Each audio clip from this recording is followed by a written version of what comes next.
The Green Bay Packers defeat the Dallas Cowboys 48 to 32 in this 2023 wild card round in Dallas. They put up 48 points. This is the number 7 seed in the NFC. They go in and defeat the number 2 seed, Dallas Cowboys. What a day. What a day to celebrate. Celebrate with me and raise a glass to the fact that the Cowboys are eliminated. And they are out of the discussion after today. No more talk about the Cowboys, but we are going to enjoy it. I enjoyed every moment of this game. I loved it. I took it in. And it makes up for having the Cowboys stuffed down our throats all year long to see them get hammered at home, dominated by the Green Bay Packers. And I am no Packers fan. I am a 49ers fan. The Packers are one of our greatest rivals. And there's only one team that I will root for the Packers to defeat, and that's the Dallas Cowboys. Anyone is better than the Cowboys. The Cowboys are the worst of them all. I'd rather see the Packers win. I'd rather see the Seahawks win. Anyone, everyone beat the Cowboys. And it was a sweet afternoon to see the Cowboys get trampled on by the Packers. It was not a game. It was not even nearly as close as the final score would suggest. 48 to 32. The Cowboys got garbage time points. They stat pad it in the fourth quarter. And I have to admit a couple places where I was wrong. I thought the Packers were going to be a bad team this year. I thought they were going to fall off. And before we overreact, and I'm not going to try and overreact too much, this was one great game. I mean, the Packers have been a very hot team, and the Cowboys are overrated. We need to give credit where credit's due. The Packers earned this one. They deserve this one. They deserve to celebrate and enjoy this victory. But I am not going to sit here and say, oh yeah, they're going to the Super Bowl. I'm not saying that. But Matt LaFleur, I questioned and I was skeptical about how good of a head coach he was. Well, he never had a better day than this. This was his finest hour as a head coach in the NFL. I know it's only a wild card game, but it's true. Jordan Love said the Packers don't have another Brett Favre. They don't have another Aaron Rodgers. Is my tune going to change today because of this win and how he played down the stretch? Not exactly. But from what we saw in the second half of the season and today's playoff game, the fact that he really couldn't have played better and he was so dynamic, the Packers have their franchise quarterback. And he has the tools, he has the talent to be a great quarterback.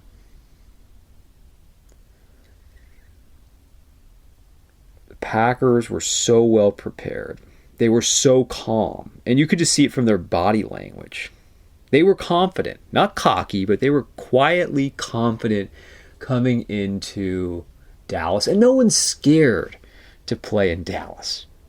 Right? I wasn't scared for a moment a couple of seasons ago when the 49ers went in there. And they would have blown the doors off the Cowboys if Garoppolo wasn't so inconsistent and if Garoppolo didn't have the hand injury that he did. But the Packers did it. And I thank them for it. So a few points to make. I'm not going to get into all the individual statistics today. We can do that in the full wild card review. But how about this? The Cowboys and the great Dak Prescott, who was selected as a second-team All-Pro quarterback, and some feel he should be the MVP. 0 passing yards entering the second quarter for Dak Prescott. He throws the 2 interceptions in the first half, including the pick 6, and he should have thrown a third. I mean, the Cowboys, I feel, shouldn't even have had any points going into halftime. CeeDee Lamb, has 0 receptions until 2 minutes before the half. They were outplayed, they were outcoached, and this was the largest deficit a Cowboys team had at halftime in their franchise's long history. This was the most points ever allowed, with 48 points in history for the playoffs. Most points allowed in playoff history against the Cowboys. The Packers positively tied their team record for the most points ever scored in a playoff game. The Packers put up 48 against the Falcons with Aaron Rodgers.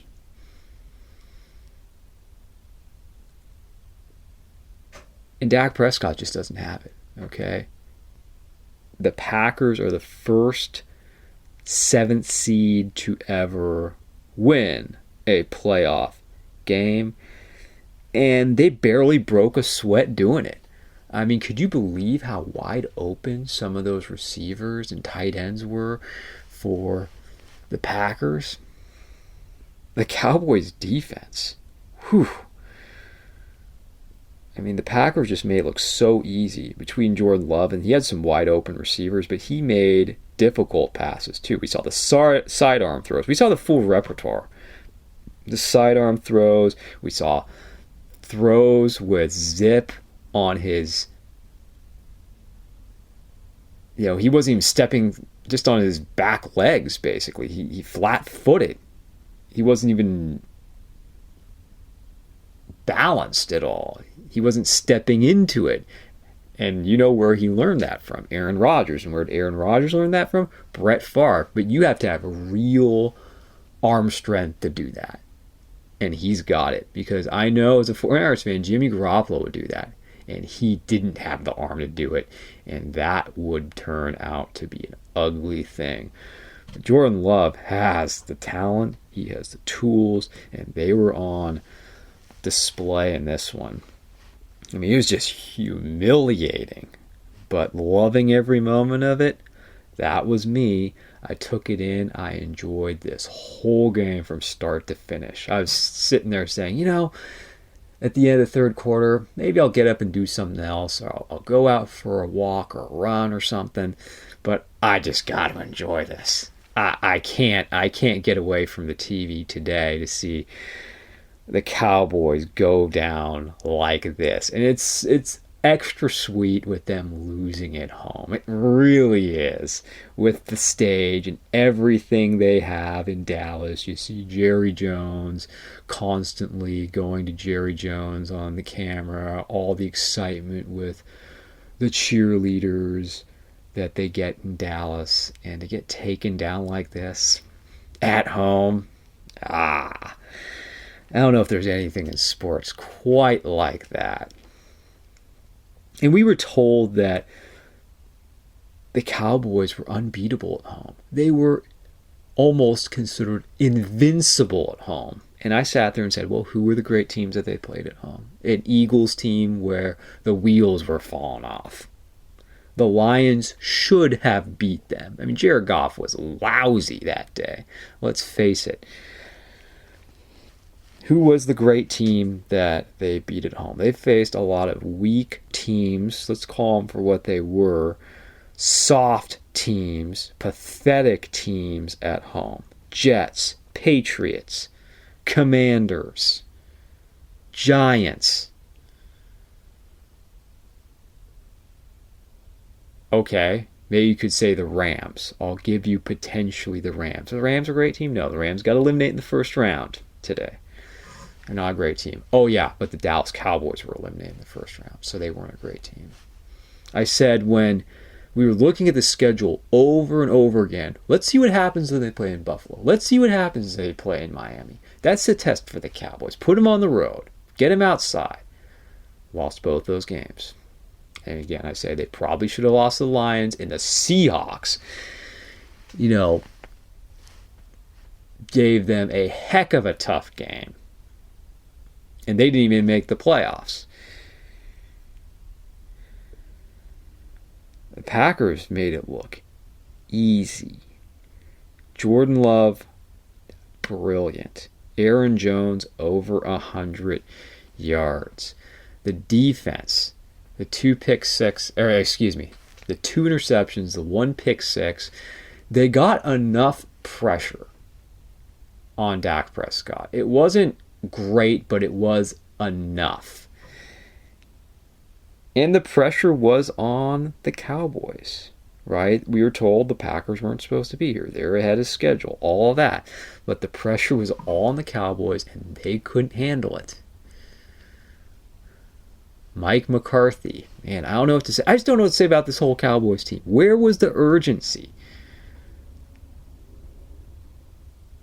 You're supposed to be, and you are under all this pressure. Where was the urgency in this game? I didn't see it. Where was the fight? I didn't see it. Where's your toughness? I didn't see it. Dak Prescott, I don't care if you say he's an all-pro quarterback. He's the same. At the end of the day, to me, he's the same Dak Prescott. His numbers may be a little better in the regular season. Yeah, I admit they're impressive, but I still say put him up against a tough team. Get him outside. Put him on grass. They will lose a playoff game. And I hardly even care who that playoff team is. They're going to lose. I would put my money on it if I was betting. They will lose. And here we are again. This was supposed to be the best Cowboy team of them all. And they can't even make it to the divisional round. I thought, and it said it all season practically, well, it seems like it's a collision course. Between the 49ers and Cowboys, they will face each other eventually, and it's not even going to happen. I was thinking originally it would probably be in the divisional round they would face off. And then after what happened to the Eagles, I said to myself, well, championship game, right? As much as I dislike the Cowboys, they got to at least make it in the championship game this year with a weak NFC, in my opinion. Couldn't make it even to the divisional round. I mean, think about all the heat that Jason Garrett got. McCarthy hasn't done any better than Garrett. He hasn't. How embarrassing for Mike McCarthy to just get... it's just like getting pants today against his old team. Dak Prescott was awful in the first half. He wasn't on the same page with CeeDee Lamb. He had a few balls that were off. No, he is not a top 3 quarterback. I don't care, again, what the numbers say. He shouldn't have been an all-pro. He will melt in the big games, and this team, it isn't just him, this team melts. And the offense was bad. The game plan was bad. And they were unprepared for a fight. I mean, when the 49ers faced the Cowboys aren't ready for a physical game. I just remember that 2021 game, the 49ers going to Dallas, and they just were physical and hit them immediately. They were stunned. But this wasn't like that. This was a game where they're just completely overmatched. They were so well prepared, the Packers, and you just had wide open guys, and there was so little resistance from the defense. I mean, this I need to get this off my chest too.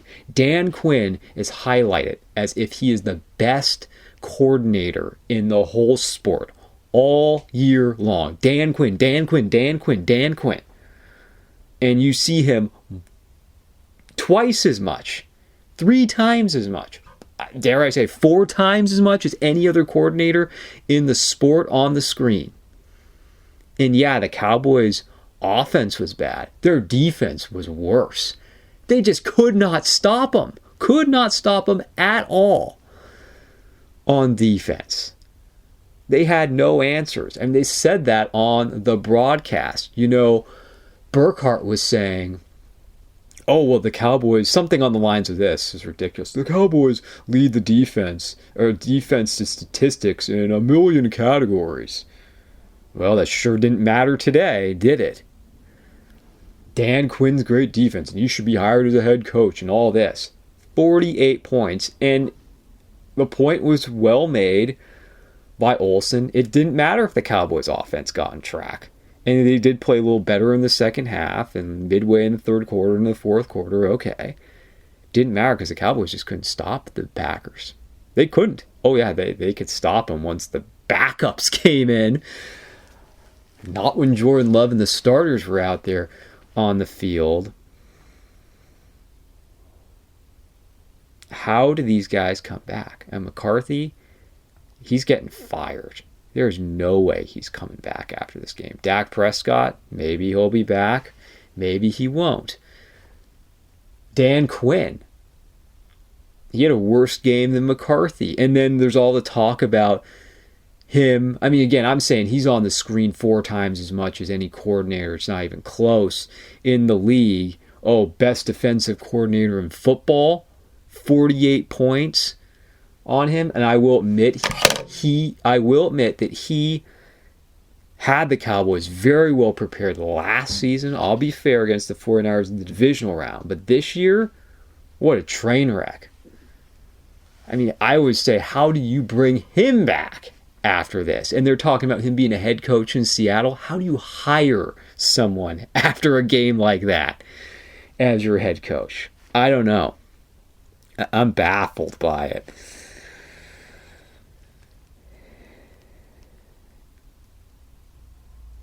What a day. What a day. And this could not have happened to a better team than the Dallas Cowboys. Like I said, where's the fight? Where's the energy? And I have to say, too, defensively, Micah Parsons, one of the best defensive players in football. He is one of the only Cowboys who is not overrated, as good as advertised. He has my respect. But he disappears in playoff games. He is not a big-time performer in playoff games. No, you look at Aiden Hutchinson today. Whoa. Did he step up? I think he had 2 sacks, 5 quarterback hits. He was a monster in the game in Detroit. Not Micah Parsons. I mean, he got banged at one point, and he came off the field. And I do question his toughness a little. Great player, but he gets shut down in the playoffs. Where was he in this game? I think he got credit with 1 quarterback hit. That was about it. But that goes for the whole secondary. Oh, we heard so much about the secondary of the Cowboys. Gilmore and Bland. And, oh, you can't pass on him. Yeah, you can pass on him. They'll jump routes. They come up with a lot of interceptions. Yeah. But it's not just about interceptions.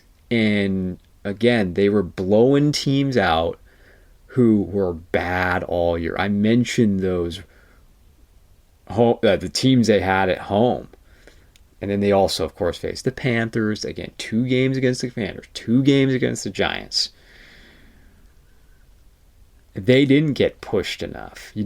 Playing the Commanders in Week 18 didn't help them. Just a team that they could just run all over. Team they could hardly even, what does it take to beat the Commanders? Especially when they got stripped down from what they were with no Sweat or Chase Young. What a day.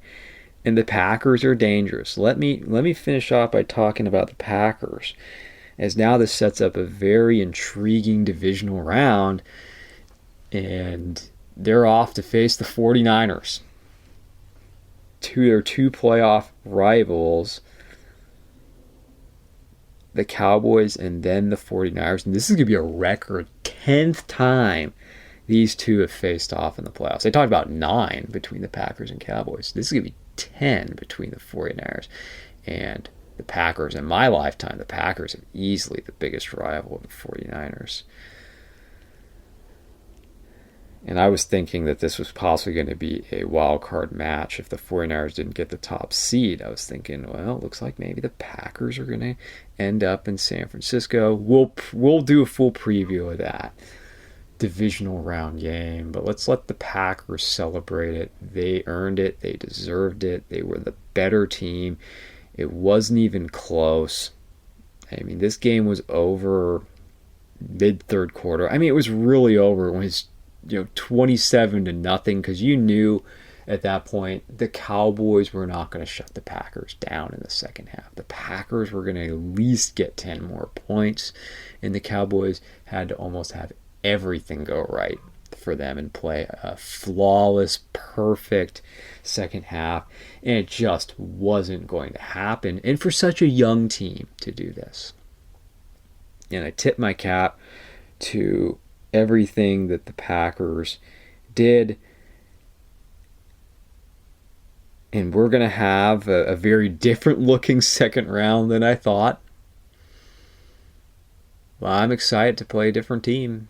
I'm excited to face someone other than the Cowboys, even though I would have gladly enjoyed knocking them off 3 years in a row. But the Packers did it. They're advancing to the divisional round, and though the Lions won today, I still say, man, Lions, you're going to have to deal with the Packers now. Again.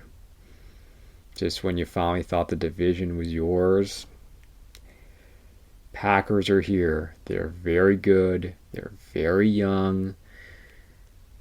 And they're probably just going to get better. They have a quarterback that has the arm, the accuracy, mobility. He's under a very good head coach. And the only person that brought any fire or passion with the Cowboys today was their former coach, Jimmy Johnson. He was the one that brought it at halftime. How do you like that? I love that.